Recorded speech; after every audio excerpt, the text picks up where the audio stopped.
저는 구리 같은 경우에는 중장기적으로는 원자재 내에서 가장 좋게 보고 있는 상품 중에 하나입니다.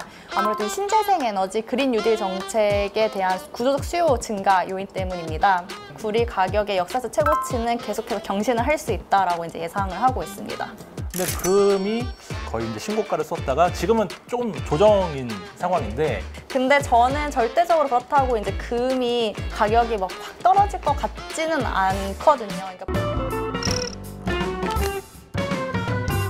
네, 그러면 이제 원유 말고 이제 원자재 중에 또 많이들 투자를 하시는 게 구리잖아요. 네.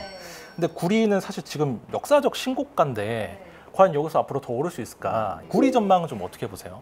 저는 구리 같은 경우에는 약간 단기적으로는 조금 조정 가능성이 있고 중장기적으로는 원자재 내에서 가장 좋게 보고 있는 상품 중에 하나입니다. 또 이제 역사적 고점을 찍은 후에 지금 조금 많이 조정을 받은 상황인데, 조정이 온 이유가 중국 쪽 이슈 때문이다라고 이제 보여지고 있는데, 작년에 돌아가서 살펴보면은 이제 원자재 내에서도 이제 비철금속 그리고 구리, 농산물 중심으로 이제 가격 상승이 빠르게 이뤄졌거든요.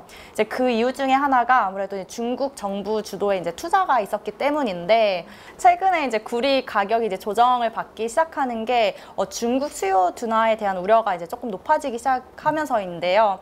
지금 작년이랑 이제 지금 올해 하반기를 비교를 해 본다면은 중국의 그런 인프라 투자 규모가 이제 그만큼 상승하기는 조금 힘들지 않을까라고 이제 생각을 하고 있고요. 거기에 덧붙여서 최근에 이제 중국 정부가 인플레이션을 조금 통제를 하기 위해서 원자재 시장에 직접적으로 이제 개입을 하기 시작을 했습니다. 왜 그러냐 하면은 지금 보통 중국은 원자재를 수입을 해서 재련업체들이 이제 수입한 원자재를 가공을 해서 보통 파는 구조거든요. 그러다 보니까는 만약에 이제 지금 수요가 워낙 좋아서 이제 최종 소비자들한테 이 비용을 전가를 시킬 수 있으면은 괜찮은 상황인데, 지금 그런 수요가 그만큼 빨리 회복이 되지 못한 상황이어서 이제 재련업체들은 오히려 비용에 대한 부담이 이제 높아진 상황이고, 그게 실질적으로 이제 생산자 물가 지수라든지 제조업 PMI에서도 이제 지금 재련업체들 그리고 그런 업체들의 그런 노고가 조금 그런 보여지고 있는 상황입니다. 그래서 실제로 이제 중국 정부가 전략적 재고도 이제 방출을 한 상황이고, 근데 이제 중장기적으로는 좀 좋을 것으로 이제 예상을 하는 이유가 아무래도 신재생 에너지 그린 뉴딜 정책에 대한 구조적 수요 증가 요인 때문입니다.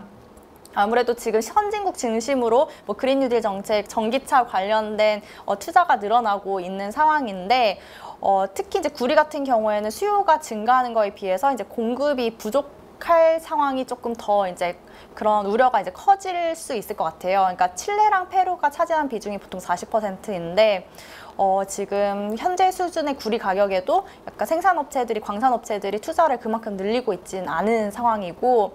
그러면은 이런 친환경 정책에서 구리는 어느 분야에 사용이 되는 거예요? 구리 같은 경우에는 다른 비철금속, 산업금속과 다르게 거의 두루두루 다 쓰인다라고 이제 보시면 되세요.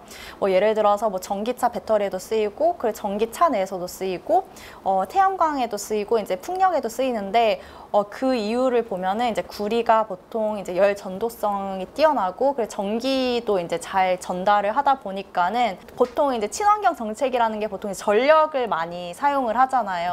그만큼 이제 구리의 수요량이 늘어날 수밖에 없는 상황이고, 실제로 이제 전기 자동차랑 이제 내연 기관차를 비교를 했을 때 구리의 사용량이 4배 정도 전기 자동차가 많습니다. 그러면 친환경 정책에 따라서 늘어나는 구리 수요는 대략적으로 어느 정도라고 보시는 거예요? 보통 이제 지금 현재 각 정부들이 발표한 정책들이 다 이제 실행이 된다라는 가정을 했었을 때, 한 지금 2020년에서 이제 길게 2040년을 보았을 때 한 구리 수요가 한 75%. 지금보다 75% 더 네, 늘어났는. 네. 근데 만약에 이제 지금 그린 뉴딜 정책에 또 이면을 살펴보면은 결국에는 파리 기후 협약을 이행을 하기 위한 거잖아요. 결국에는 산업화 이전 대비 지구 평균 온도가 2도 이상 오르는 걸 방지를 하기 위함인데, 만약 이거를 진짜 실행을 하기 위해서는 이제 구리가 필요한 수요량이 결국에는 더 한 170% 더 필요하다라고. 지금보다 170%요? 네. 그러면은 지금 역사적 신고가를 쓴 게 전혀 이상한 게 아니네요. 그렇죠. 그렇기 때문에 저는 더욱 충분히 이제 구리 가격의 역사적 최고치는 계속해서 경신을 할 수 있다라고 이제 예상을 하고 있습니다. 구리 말고 이제 대표적으로 투자하는 상품이 또 금이잖아요. 네. 금도 있고 은도 있고. 근데 금이 한때는 이제 온스당 한 2,000달러 넘어서 이제 거의 이제 신고가를 썼다가 지금은 조금 조정인 상황인데 이게 지금은 왜 이렇게 내려온 거예요, 가격이?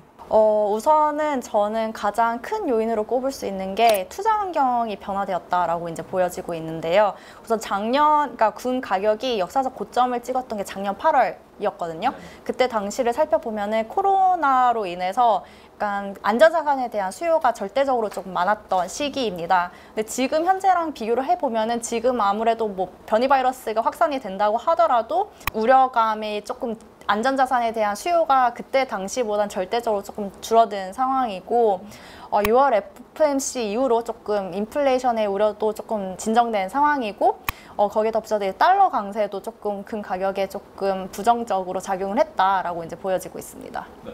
근데 저는 절대적으로 그렇다고 이제 금이 가격이 막 확 떨어질 것 같지는 않거든요. 그러니까 보통 이제 연준의 통화 정책이 전환되었던 시기를 살펴보면은 금 가격이 이제 조정을 크게 왔었었는데 지금은 이제 경기가 막 회복하기 시작하는 시점이고 그러다 보니까는 이제 금 쪽에서도 이제 장신구 수요가 조금 늘어날 여지 그리고 이제 안전자산의 성격으로서 이제 중앙은행들도 이제 금을 점차 매입을 하고 있는 상황이어서 하방이 어느 정도 막혀 있지 않을까라고 이제 예상을 하고 있습니다.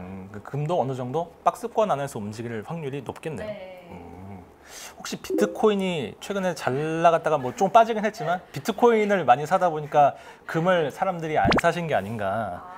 개인적인 생각은 그렇긴 한데. 그러니까 혹시, 상대적으로 비트코인 한번 이렇게 조금 떨어졌을 때 상대적으로 이제 금에 대한 투자가 조금 늘어나기는 했었어요. 근데 저는 개인적으로는 좀 완벽한 대체제라고 조금 보기는 어렵다라고 이제 판단을 하고 있는데 그 이유 중에 하나가 아무래도 중앙은행들의 그런 역할이지 않을까라고 이제 보여지고 있거든요. 그러니까 보통 이제 중앙은행들이 미래 상황을 대비하기 위해서 외환 보유고를 이제 보통 가지고 있는데 그 안에 살펴보면은 뭐 달러, 엔, 뭐 위안화 그리고 이제 금이 있습니다. 비트코인은 상대적으로 안전자산이라고 좀 불려지기는 조금 힘들 것 같고 작년에 이제 한때 이제 팔라디움 관련한 상품들이 조금 인기를 끌었던 적이 있었는데 뭐 팔라디움뿐만이 아니고 여러 가지 이제 희귀금속들이 있잖아요. 그거는 좀 어떻게 봐야 돼요? 단기간 전망을? 저는 단기적으로는 그러니까 이걸 사세요 이렇게 추천을 드리고는 있진 않고 약간 트레이딩 관점에서 조금 접하는 게 낫지 않을까 이렇게 예상을 하고 있습니다. 우선 백금이랑 팔라듐도 최근에 이제 가격 조정이 조금 온 상황인데 그 이유가 아무래도 전기차 시장이 조금 커지고 있는 것 그리고 중국의 자동차 판매량이 최근 발표된 거에 의하면은 조금 감소를 했기 때문이다라고 이제 보여지고 있는데요. 우선 그 백금하고 팔라듐은 어디에 많이 쓰이는 거예요?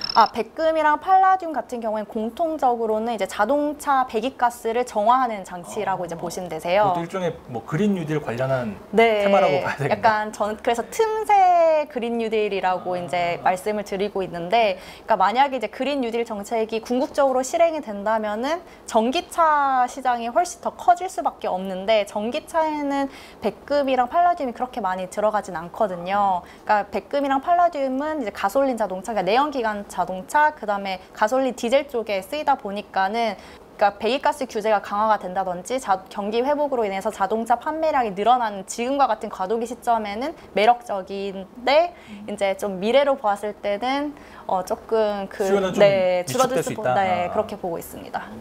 네, 지금까지 대신증권에서 원자재 섹터를 담당하시는 김소연 연구원님 모시고 원유부터 구리, 금, 팔라듐까지 다양한 원자재 시장에 대한 전망을 짚어봤는데요. 이번 영상 보시고 투자에 많은 도움이 되셨으면 좋겠습니다. 네, 재밌게 보셨다면 구독과 좋아요도 부탁드립니다. 감사합니다.